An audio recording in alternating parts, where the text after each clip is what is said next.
supplément média. Le supplément média aujourd'hui avec une femme formidable, Céline Lys. On dit Ly ou Lys? Lys Raoult. Vous êtes rédactrice en chef de ce nouveau magazine, Zèbre et compagnie. C'est un trimestriel original, le magazine de la neurodiversité. Ne partez pas. La neurodiversité, ça s'adresse à tout le monde. Ça concerne tous les dyslexies, la dyslexie, le spectre de l'autisme. Ce sont en fait tous ces troubles, comment on peut dire, mentaux. Alors non, en fait, c'est de la neuroatypie, c'est-à-dire que c'est pas pour moi, enfin c'est pas que pour moi, ce n'est pas du trouble mental, c'est de la neurodiversité, de la neuroatypie. Donc dans les neuroatypiques, on met tout le peuple, je dis le peuple parce qu'ils sont nombreux, c'est 8% de la population, des dyslexiques, dyspraxiques, dysorthographiques, dyscalculiques, enfin il y en a pour tout le monde.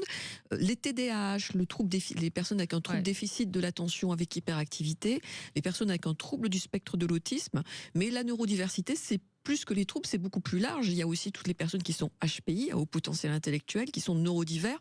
En fait, c'est tous les gens qui sont pas dans la norme. Et la norme, enfin on le sait, c'est une construction sociale. C'est quelque chose qui ne descend pas du ciel.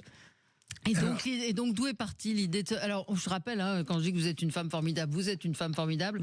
Vous avez lancé le magazine Rose, qui est un magazine destiné à l'information autour des cancers du sein au départ. De tous les cancers, des femmes de cancer. Mais au départ, c'était le cancer du sein, non? Non, en fait, on est tout de suite parti sur tous les cancers. Tous les cancers. Vous avez aussi participé à faire voter cette loi pour le droit à l'oubli en matière d'assurance pour les malades du cancer, parce qu'il faut rappeler qu'il n'y a pas très longtemps, quand on avait un cancer, il fallait le déclarer à l'assurance, il fallait le déclarer pendant 20 ans. Après la fin des traitements. Absolument.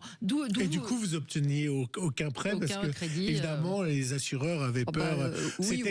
En fait, l'idée, c'était d'enlever l'idée de cancer égale mort et qu'on peut avoir une rémission aussi du cancer. Et c'est ça qui a été très compliqué à faire changer dans les mentalités. Oui, alors c'est-à-dire que plus que rémission, c'est guérison. C'est-à-dire que quand on a commencé Rose Magazine, moi, ces histoires d'assurance étaient très, très éloignées de moi. Et un jour, c'est une lectrice qui nous a envoyé un message en nous disant, je me souviens très bien, je le vois que c'était comme hier, en disant je suis infirmière, j'ai eu un cancer il y a 18 ans, qui a été guéri il y a 18 ans, sans récidive, cancer non métastatique, voilà, je suis guérie.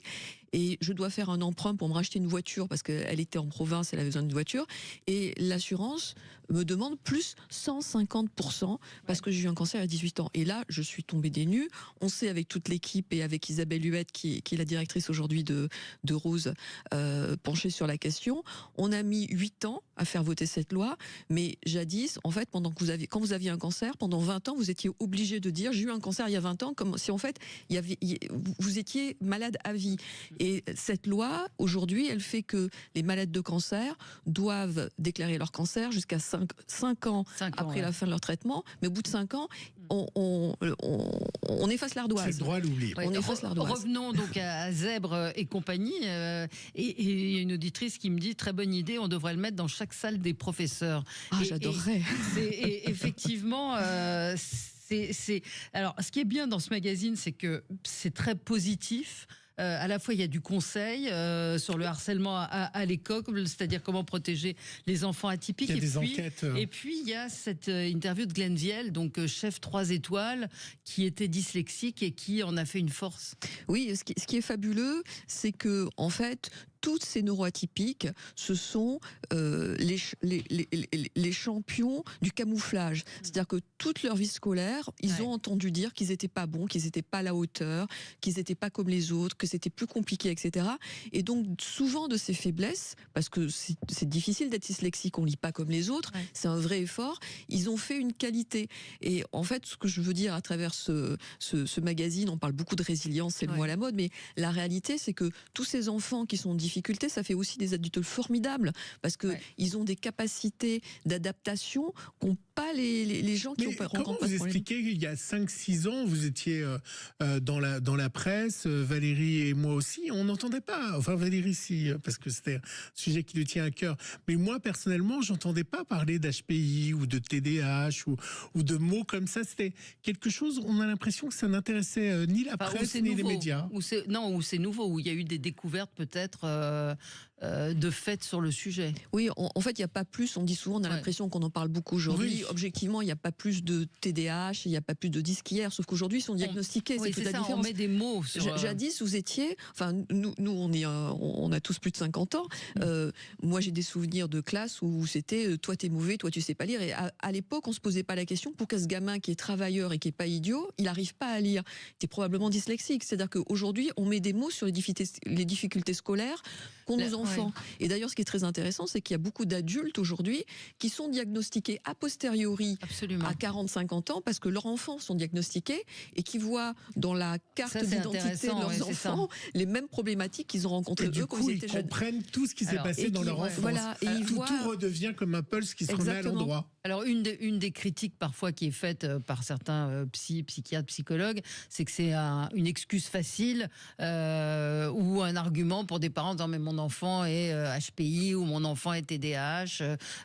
Donc il faut bien expliquer, c'est assez bien expliqué dans le cœur d'un des articles qui a le rapport avec le QI. Enfin il y a quand même des méthodes pour diagnostiquer. Oui, on diagnostique pas soi-même que son enfant est... D'ailleurs dans le prochain magazine on fait un sujet sur attention à l'autodiagnostic TikTok, vous voyez. Non, les diagnostics, ils sont faits en général par des équipes pluridisciplinaires, déjà pour commencer, par des médecins, par des spécialistes. Et après, cette espèce de mode qui dit, oui, effectivement, tous ces diagnostics, c'est la mode. Non, je vous assure que quand vous êtes... Enfin, il faut se mettre à la place d'un enfant qui dépense 40% d'énergie en plus que notre gamin pour arriver au même résultat. Enfin, on demande à nos enfants de faire des efforts formidables, incroyables. Ce sont des petits héros pour y arriver.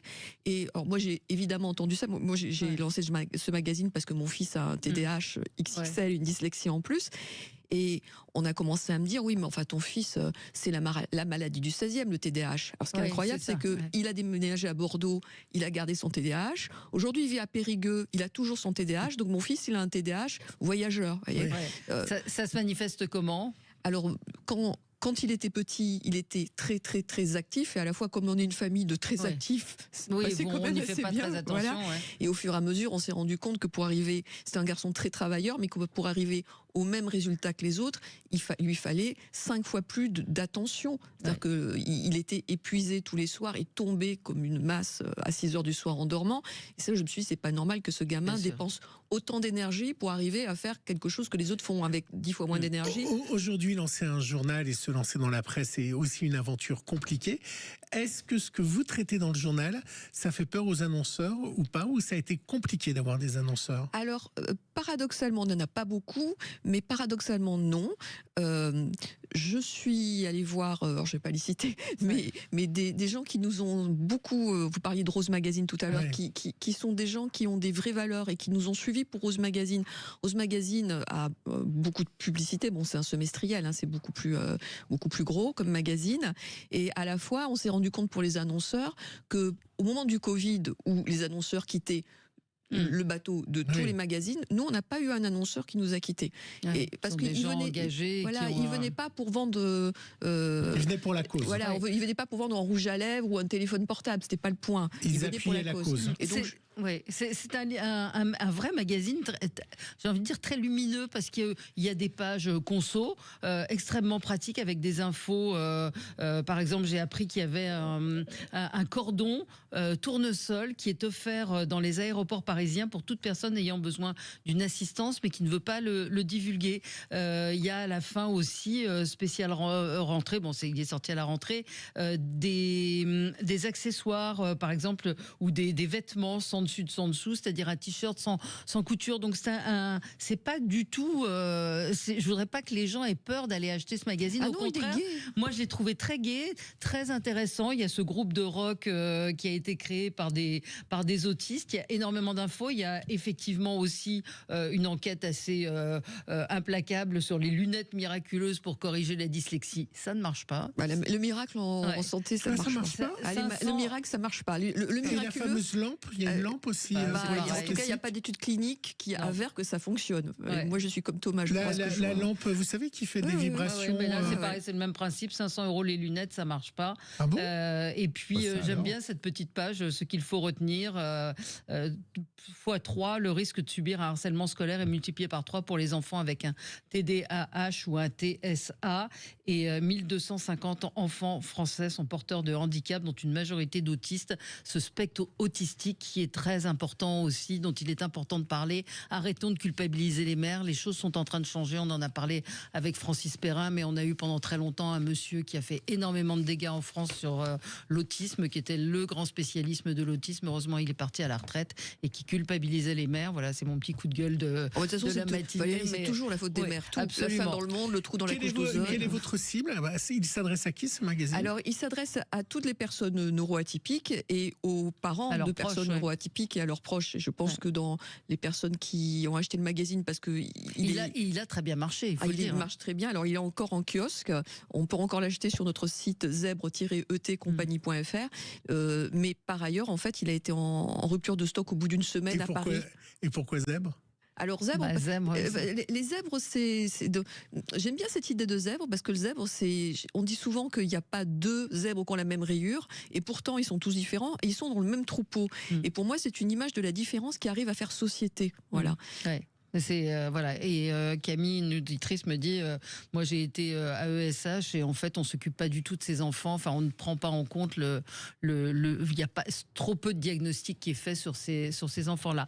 Merci d'être venu ce matin nous parler de ce magazine et puis on vous recevra pour le prochain Zèbre et compagnie, le magazine de la neurodiversité.